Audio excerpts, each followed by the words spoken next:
On my dresser sits a humble memorial to my father.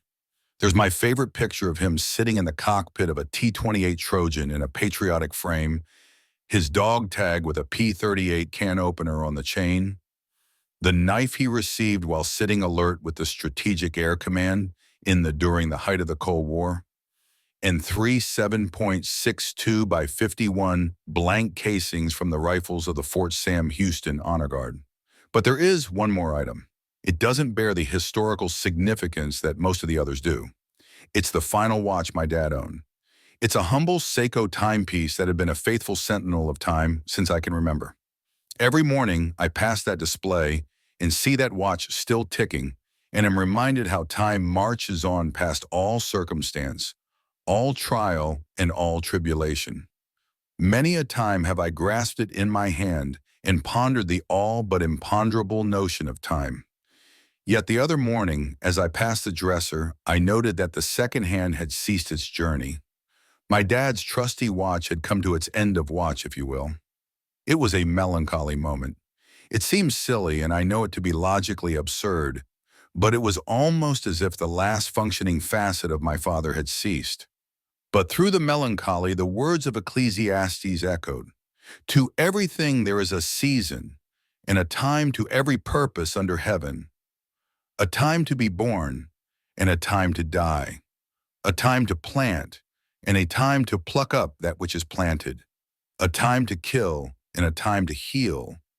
A time to break down, and a time to build up. A time to weep, and a time to laugh. A time to mourn, and a time to dance. A time to cast away stones, and a time to gather stones together. A time to embrace, and a time to refrain from embracing. A time to get, and a time to lose. A time to keep, and a time to cast away. A time to rend, and a time to sow. A time to keep silence, and a time to speak. A time to love, and a time to hate. A time of war, and a time of peace. It initially did nothing to lift my spirits as I beheld the lifeless timepiece. I then thought back to the notions of a child yet untouched by loss. I recall thinking my father would never die. Yet the list of bereavement in my 37 years has grown staggeringly long.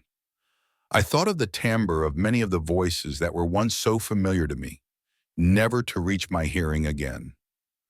I thought of the many mates with whom I once shared a classroom whose presence has been forever erased from this globe. There are many more thoughts that I will choose to keep within the vault. Suffice to say, it was a sobering struggle of the mind. I thought of the many paths once embarked that led not to the desired destinations in the wayward avenues we have wandered onto unawares. I even pondered the uncertain wilderness in which we find ourselves currently as I frantically try to find my way before my time comes. For even though my father's Seiko has ceased to tick, the sands of time continue to topple through the hourglass without slowing. But through this mournful reflection, I caught a glimpse of the flip side. Our seasons, regardless of duration, are a gift from the Maker. I do not have every answer to every question, but by grace alone, I know one who does. Though he has sovereignly chosen not to grant me his omniscience, he has proven himself without fail, though not obligated whatsoever to do so. Indeed, our season has not been anything close to what we'd envision, and I imagine that I am in good company, for in this life we will have tribulation. I realize I've all too often left it there, so focused upon the tribulation that I fail to see the sovereign purposes beyond, as Romans 8 verse 28 resounds in the lives of the redeemed. As all things work together for the good of God's people, we're to be of good cheer, for he has overcome the world. Indeed, our season has not been what we desired, but it is likewise not concluded. Each morning we rise with a pulse tells us that he is at work. This is where many bloggers would give some exhortation to follow your dreams and make your plans happen. I'll say no such thing.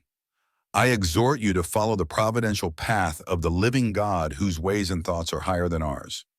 No matter how far his agenda is from ours, it is better.